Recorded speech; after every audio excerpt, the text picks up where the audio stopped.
Friends, मैं सोनम जैन, आप सभी देख रहे हैं एस जे सोनम चैनल पर आप सभी का स्वागत है। दोस्तों, आज की कहानी शुरू करें उसके पहले कर दीजिए चैनल को सब्सक्राइब, क्योंकि जब भी मैं लेकर आऊँ नई नई कहानियाँ तो आप सभी को पता चल सके। वीडियो को लाइक एंड शेयर करना बिल्कुल नहीं भूलिएगा, जिससे मुझे मिलती है नई नई कहानियाँ लिखने के लिए प्रेरणा। दोस्तों, आज मैं आप सभी के लिए एक वीडियो में 2 कहानियाँ लेकर आई हूँ। पहली कहानी है माँ का दर्द, भगवान मेरी कोख में बेटी ना हो, और दूसरी कहानी है माँ की ममता का कोई मोल नहीं। तो चलिए आज की पहली कहानी शुरू करते हैं। माँ का दर्द, भगवान मेरी कोख में बेटी ना हो। मैं ममता आज बहुत डर लग रहा था। भगवान से बस यही प्रार्थना कर रही थी, मेरी कोख में बेटी ना हो। आज मेरे सास ससुर मेरी मर्जी ना होते हुए भी मुझे अस्पताल लेकर जा रहे थे, यह देखने की मेरी कोख में बेटी या बेटा। बेटा हुआ तो ठीक, बेटी हुई तो उसे इस दुनिया में नहीं आने देंगे, ये सोचकर डर जाती हूँ। मैंने अपने सास ससुर को बहुत समझाया कि बेटा हो या बेटी, इसमें फ़र्क क्या पड़ता है, दोनों ही इस घर के अंश हैं। दोनों के आने से घर में खुशियाँ आएंगी। बेटा बेटी दोनों माँ बाप का नाम ऊँचा करते हैं, लेकिन मेरी सास को तो जिद थी कि पहली संतान बेटा ही होगा। बेटा घर का नाम करेगा, बेटी तो सिर्फ एक बोझ है। लेकिन मैं तो माँ हूँ, मेरे लिए तो दोनों बराबर हैं। हॉस्पिटल आ चुका था, अंदर जाते धड़कन बढ़ती जा रही थी। डॉक्टर ने चेकअप किया तो मुझसे कहा, तुम एक बेटी की माँ बनने वाली हो। मैंने डॉक्टर के हाथ पकड़ते हुए कहा कि मेरे सास ससुर से मत कहना कि मेरी कोख में बेटी है, उन्हें यही बताना कि मैं एक बेटे की माँ बनने वाली हूँ। डॉक्टर, आखिर कब तक तुम ये सच छुपा पाओगी? अपने पति से बात करो। मैं अपने पति से क्या बात करूं? उन्होंने आज तक मेरी सुनी ही कहाँ। वो तो अपने माँ बाप के खिलाफ एक शब्द तक नहीं सुनते। वो आज भी मेरा साथ नहीं देंगे। आप मेरे सास ससुर से बस इतना कह दो, मेरी कोख में बेटा है। शायद डॉक्टर से भी मेरे आंसू देखे ना गए और उन्होंने बताया कि मैं एक बेटे की माँ बनने वाली हूँ। ये सुनते ही मेरे सास ससुर खुशियों से झूम गए थे। उनकी खुशी की सीमा नहीं थी। लेकिन डॉक्टर ने मुझसे कहा, तुम्हें अपनी बेटी के लिए स्वयं ही रखना होगा। तुम ज़्यादा दिनों तक यह बात नहीं छिपा सकती। फिर क्या होगा सोचा है? तुम एक माँ हो, अपनी संतान के लिए लड़ो। हम घर पहुंच चुके थे। बेटा आने की खुशी में घर पर दिवाली का माहौल था। बात बात पर हुक्म चलाने वाली मेरी सास मुझे एक काम नहीं करने दे रही थी, कहीं उनके पोते को कोई नुकसान ना हो। आज वही दिन आ गया था जब मैं अपनी बेटी को जन्म देने वाली थी। डॉक्टर ने फिर मेरी प्रार्थना सुनी और मेरे सास ससुर से कहा कि मैंने एक बेटे को जन्म दिया है। अपने पोते को हाथ में लेकर ससुर जी को तो जवानी याद आ गई। पोते की मुस्कान से सास ससुर के तो सारे दुख मिट गए। सास कहती, पोते के आने से घर में खुशियाँ ही खुशियाँ आ गईं। इसके छोटे छोटे हाथ, प्यारी सी मुस्कान देखकर दिल खुश हो जाता है। अब तो पोते के हंसने पर पूरा घर हंस जाता और उसके रोने पर पूरा घर उसे चुप कराता। घर में जैसे खुशियाँ की बहार आ गई हों। पूरे घर में चहल पहल हो गई थी। लेकिन सच कब तक छुपता? कुछ दिनों में ही सास को पता चल गया कि मैंने एक बेटी को जन्म दिया है। सच पता चलते ही घर में भूचार आ गया। तुमने हमसे झूठ कहा, तुमने एक बेटी को जन्म दिया है, बेटे को नहीं। सास ने कहा, ससुर जी, जो हो गया सो हो गया, अब इस मनुष्य को घर से बाहर फेंक दो। मैं उनके पैरों में गिर गई। कहा, ए वही बच्ची है जिसे देखकर आपको जवानी याद आ गई थी। इसकी मुस्कान से आपके सारे दुख मिट गए। सास से कहा, ए वही बच्ची है जिसके आने से घर में खुशियाँ ही खुशियाँ आ गईं, जिसकी प्यारी सी हंसी दिल को खुश करती, जिसके रोने से तरफ जाती सारा काम छोड़कर उसे चुप कराने लग जाती। पर मेरी एक बात न सुनी गई। मुझे अंदर कमरे में बंद कर दिया और पता नहीं मेरी बेटी के साथ क्या किया। बंद कमरे में आंख रख गई, तभी जोर से बातर गरजे। मैं एकदम उठ गई, जैसे मेरी बेटी मुझे बुला रही हो। माँ, मुझे अपने पास ले जाओ। दिनों बाद चाय की चुस्की लेते हुए ससुर जी अखबार पढ़ रहे थे। एक छोटी सी बच्ची कूड़ेदान में मिली। सास, अच्छा रहा उस मनुष्य से पीछा छूट गया। उस वक्त में ममता मर गई थी। बेटा हो या बेटी, दोनों ही बराबर हैं।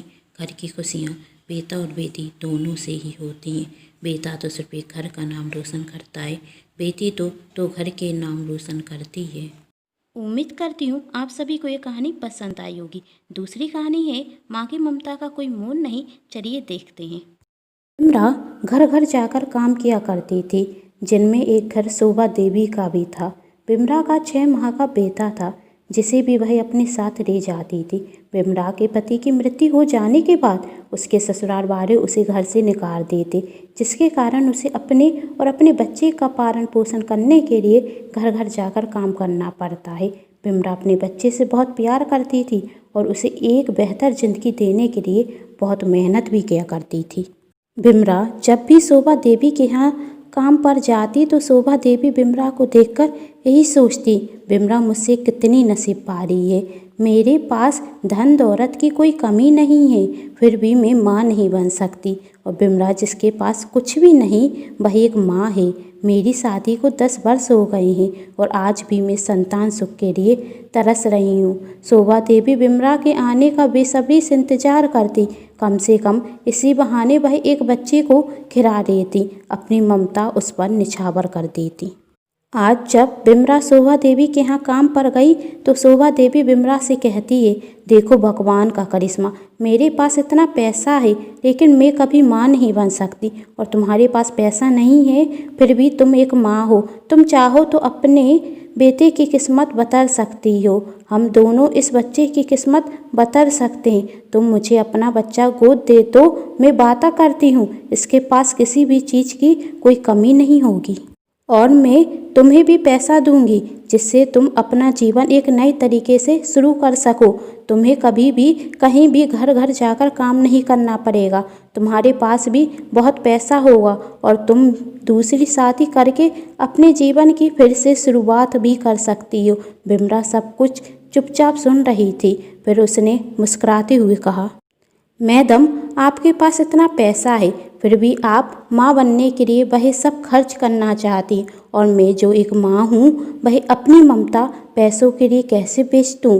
मैडम मैं भी अपने बेटे को हर एक खुशी देना चाहती हूँ, जिसके लिए मैं बहुत मेहनत करूँगी और इसे अच्छे से अच्छे स्कूल में पढ़ाऊँगी, जिसके बाद एक अच्छी नौकरी करेगा और यह भी वह सब प्राप्त कर लेगा, कहकर वहाँ से चली जाती। और बिमला वह शहर भी छोड़ देती, कहीं उसके बेटे को कोई उससे दूर ना करते। इस तरह से बिमला बहुत मेहनत करती है और अपने बेटे को कभी भी किसी चीज़ की कमी नहीं होने देती।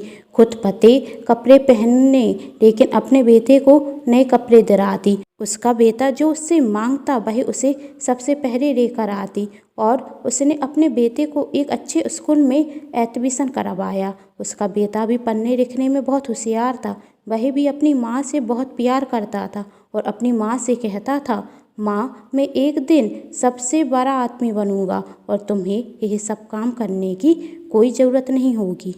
समय निकलता गया।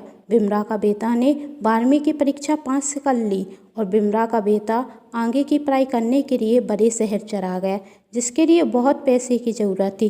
बिमला ने मेहनत करके कुछ पैसे जोड़े थे, वह सब पैसे अपने बेटे की पढ़ाई में रखा देती। बिमला का बेटा अपनी माँ को छोड़कर नहीं जाना चाहता था। उसकी माँ भी अपने बेटे के बिना कहाँ रह सकती थी, लेकिन यह कहकर भेज देती, कुछ दिनों की बात है, तू जब बड़ा आदमी बन जाएगा तो मैं तेरे साथ वहीं तो रहूंगी। बिमला पढ़ी लिखी नहीं थी, फिर भी अपने बेटे को वह चिट्ठियाँ गांव के व्यक्तियों द्वारा लिखवाकर भेजा करती और दरवाजे पर बैठकर अपने बेटे की चिट्ठियों का इंतजार किया करती थी। जब उसके बेटे की चिट्ठी आती तो पहुंच जाती गांव में, कोई तो मेरे बेटे की चिट्ठी पर तो मेरे बेटे की चिट्ठी आई है। शुरू में तो उसके बेटे ने उसे बहुत सी चिट्ठियाँ लिखी, लेकिन धीरे धीरे उसने चिट्ठियाँ लिखना भी बंद कर दी। बिमला अपने बेटे को चिट्ठियाँ भेजती, उसका भी वह कोई जवाब नहीं देता। कभी बस इतना कह देता कि माँ मैं यहाँ पर बहुत व्यस्त हूँ इसलिए तुम्हें चिट्ठियाँ नहीं लिख पा रहा हूँ। बिमला सोचती मुझे तो कोई काम नहीं है, पर वह तो वहाँ पर व्यस्त है, अब मैं चिट्ठी लिखकर उसका समय बर्बाद नहीं किया करूँगी। और वह बेटे की पुरानी लिखी हुई चिट्ठियाँ ऐसे देखती जैसे उसमें लिखा हुआ हर एक शब्द वह पढ़ लेती है। अब 3 वर्ष बीत गए थे। बिमला के बेटे की कॉलेज की पढ़ाई भी पूरी हो चुकी थी। बिमला के बेटे ने चिट्ठी भेजी कि माँ, मेरी नौकरी लग गई है, अब मैं नहीं आ पाऊँगा। मैं यहाँ पर व्यस्त हूँ और तुझे भी लेने नहीं आ सकता, क्योंकि यहाँ पर तो मेरा ही रहने का इंतज़ाम नहीं है। जब मैं यहाँ पर घर ले लूँगा तो तुझे लेने ज़रूर आऊँगा। 3 साल से बिमला ने अपने बेटे की शक्ल नहीं देखी। वह अपने बेटे को देखने के लिए तरस रही थी, लेकिन ये सोचकर रह जाती, मेरे बेटे को पहले घर मिल जाए तो वह तो मुझे खुद लेने आएगा।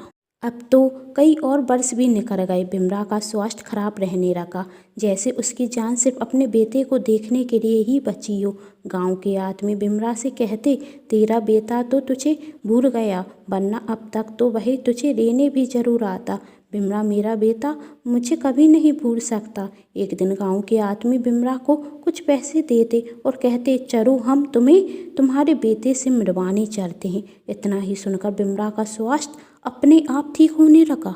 बिमला अपने बेटे से मिलने गांव के एक आदमी के साथ शहर जाती और अपने बेटे के घर पहुंच जाती।